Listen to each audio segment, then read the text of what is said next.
Well, hello. Hello. My name's Anne. And I want to start this evening by asking you to think for a moment about how you got your name.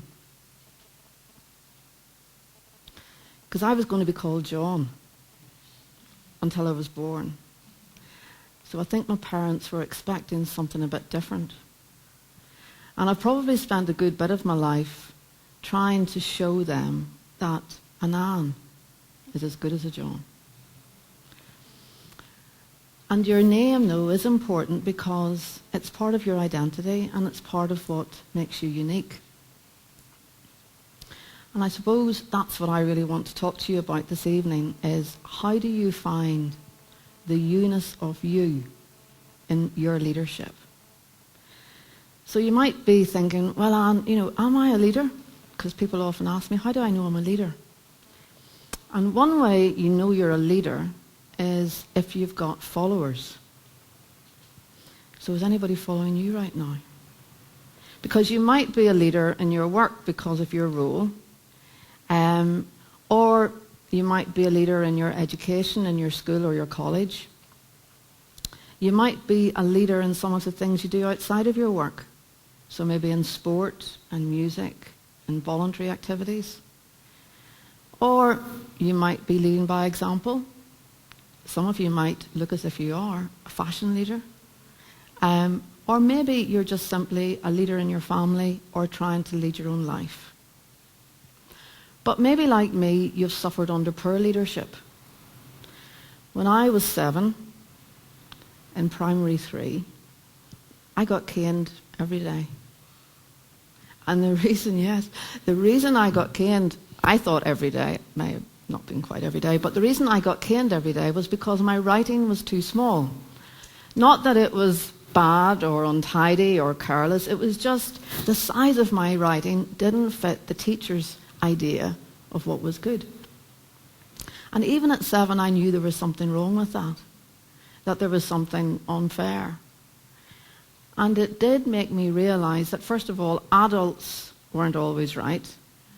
And secondly, that people in positions of power can do you harm when you don't have that power. So I work with leaders. I work with all kinds of leaders, male leaders, female leaders, old leaders, young leaders, middle-aged leaders. And one thing about all of the people that I work with is that they're all unique and they're all different. So there's no one formula I can give you this evening and say, do this and it'll make you a better leader. In fact, we're all a different shape, and we are shaped very much by the experiences and the things that happen to us in life. And I began being shaped probably about 30 years ago whenever I started training in my early part of my career as a social worker. And I was placed in a unit which worked with young people who were in trouble with the law. And they were in trouble and they were troubled. And there was one person on the team who I really, really admired, and her name was Margaret. And the great thing about Margaret was she was able, on the one hand, to be very sensitive and sympathetic and insightful into the young people's lives. But at the same time, she was also able to hold discipline and hold boundaries, and the young people respected her. And they didn't mess around when Margaret was around. So one day I was having supervision with my tutor. Her name was Jada. And I said to Jada, you know the one thing that I want to learn on this placement? I want to learn how to be Margaret. And Jada said to me, Anne, there's no way. You cannot be Margaret. You can never be Margaret because you're Anne. And you have to find what's unique about you. And you will have to find the things that you can do, that only you can do, that you can bring into your work. And I suppose that was both an affirmation and a challenge at the same time. Because she affirmed me in that she saw something of my potential that she was encouraging me to go on about. But at the same time, there was a challenge there. Because where did I start to look to find the Anne shape the person that I needed to be. So it's a bit like, I suppose, in my imagination, Michelangelo, the day that the big lump of marble got delivered to his studio. And he was the third sculptor to have a go at this, by the way, so people had already started and made a bit of a mess. But he began sculpting and chipping and shaping until the magnificent statue of David appeared. And in the same way, each of us need to be shaped and stretched and changed so that our magnificence will eventually emerge. But here's the thing.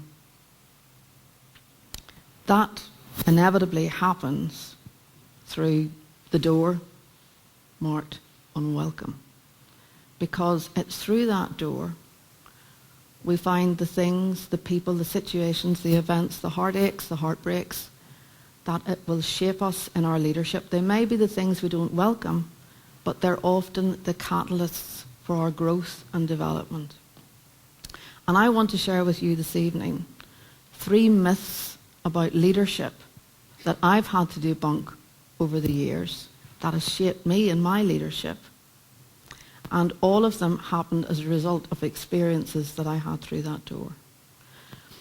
So, the first myth that I had to debunk was the myth of go it alone.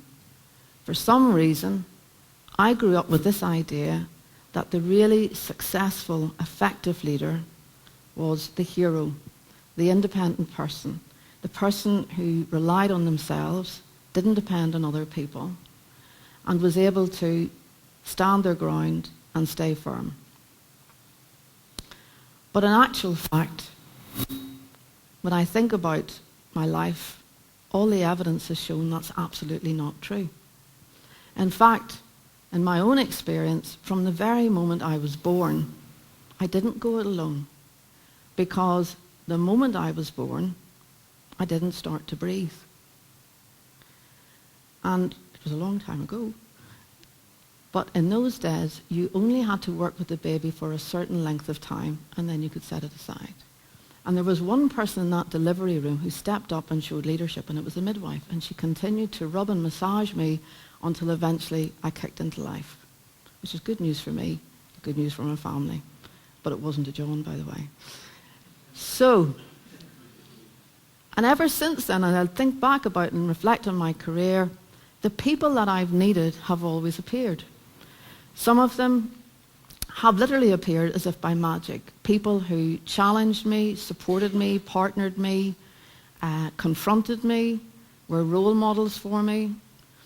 Other people I've just happened to find because I worked in the same organisation, or I lived in the same neighbourhood, or was part of the same community. And then some people I've actually targeted and stalked and gone out and found. And one example of that was about 5 years ago. I run my own business, but I had a really difficult business decision, and I was very conflicted about it. I didn't know what to do. And one night, sleeplessly, as I lay in bed thinking about this, I realised what I needed was a chair. Not a chair to sit on, a chair, a chairman or a chairwoman.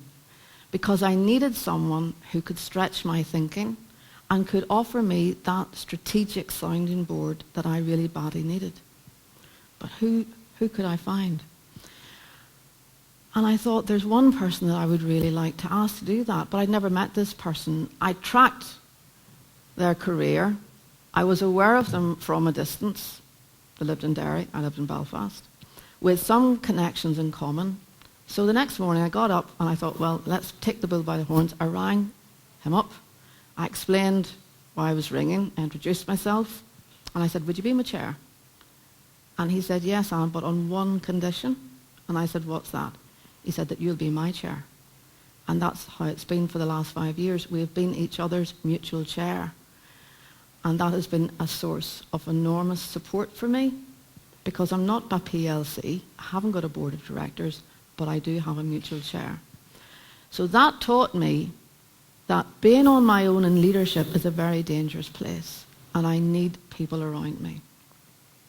So the second myth that I had to debunk through experiences beyond that door was be the smartest. this idea that to be the really best leader, you had to be the smartest. You had to show that you were able, through your intellect, to understand the complex, difficult issues and cut through it and come up with the right answer. And people would be impressed and people would give you your place as a leader. Growing up at home, coming first in our house was a badge of honour. I didn't always come first. In fact, I hardly ever did. But it did instill in me a very strong drive to be competitive and to be ambitious and to try my hardest. And those are really good qualities for a leader. However, done to the extreme, they can be a complete turn-off. And what I became aware of was that actually my competitiveness at times was counterproductive.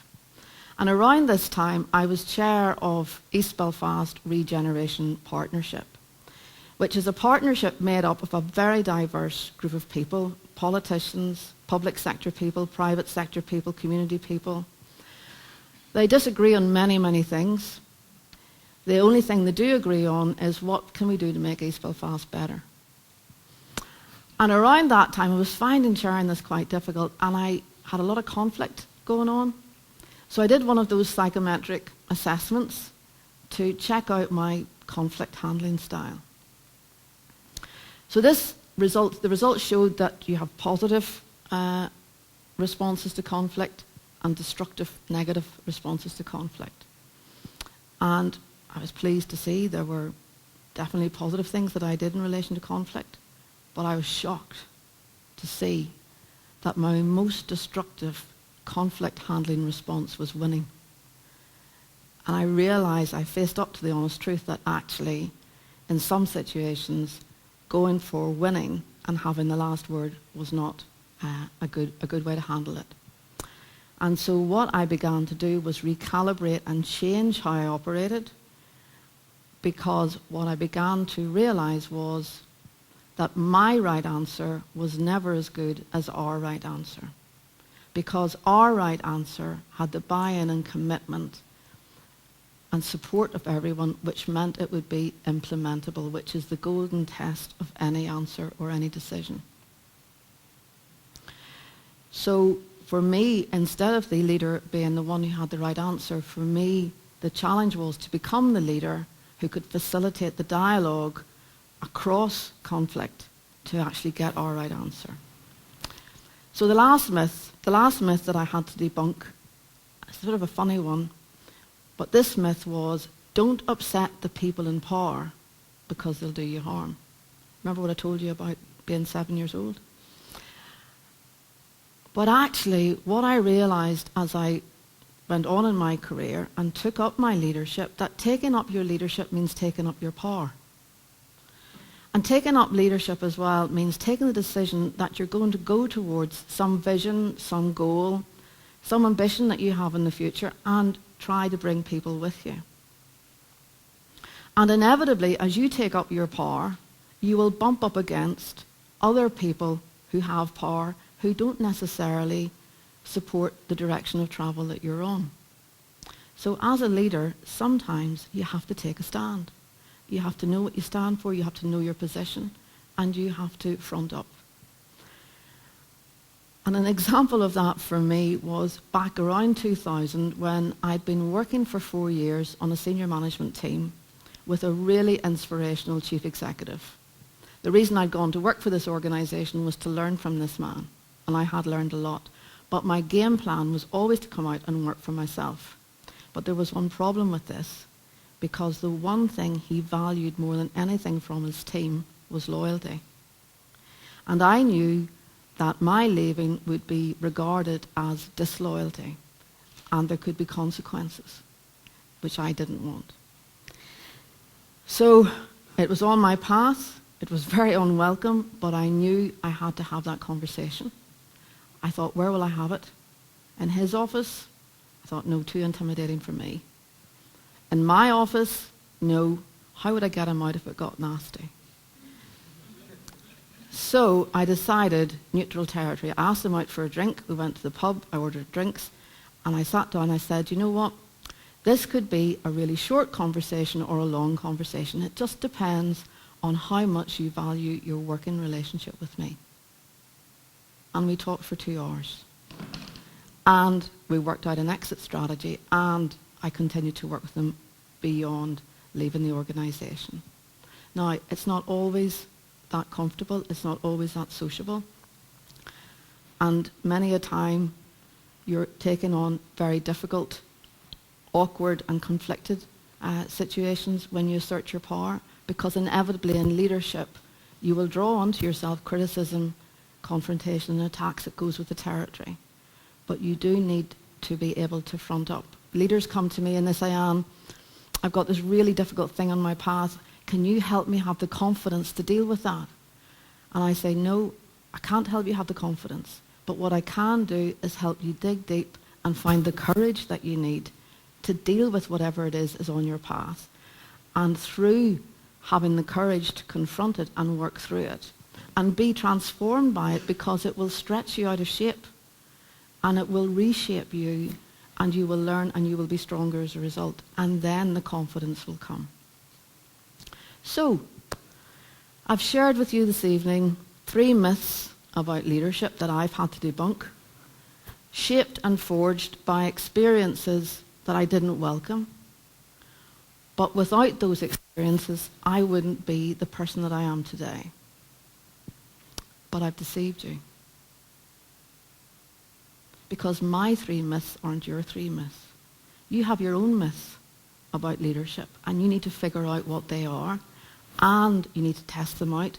Are they myth or reality? And in fact, your myth might be the opposite of my myth. So in fact, you might be someone who needs to go it alone. You need to step out from behind the crowd and be an individual and back yourself. Or you might be someone who needs to push your right answer, because actually you know more than everyone else, and you need to give voice to that and not sit back and wait to hear what everyone else has to say first. Or you might be the person who does need to sweeten up, because behind you right now there's maybe a trail of broken relationships. I know whatever it is, the things that we meet on our path through the door marked unwelcome are our gifts, because they force us to dig deep and pull on the resources, change the way we think, and become our true shape. I had to become Anne, not John. Who do you need to become? Thank you.